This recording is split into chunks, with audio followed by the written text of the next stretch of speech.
আফসোস, এই দুনিয়ায় কেউ কারো না। যখন আপনার ক্ষমতা থাকবে তখন মানুষ আপনাকে সালাম করবে, আপনাকে রেসপেক্ট করবে, আপনাকে ইজ্জত দিবে।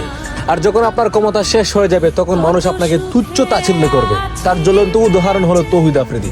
যেই তৌহিদ আফ্রিদি ছিল মানবতার ফেরিওয়ালা, আর মানুষ তাকে মানবতার ফেরিওয়ালা বলেই চিনতো। দেখেন এখন এক এক করে বেরিয়ে আসছে সেই মানবতার ফেরিওয়ালা তৌহিদ আফ্রিদির সব কুকর্মের ভিডিও। আর এখন তৌহিদ আফ্রিদি রিমান্ডে গিয়ে সব গুরুত্বপূর্ণ তথ্য দিচ্ছেন।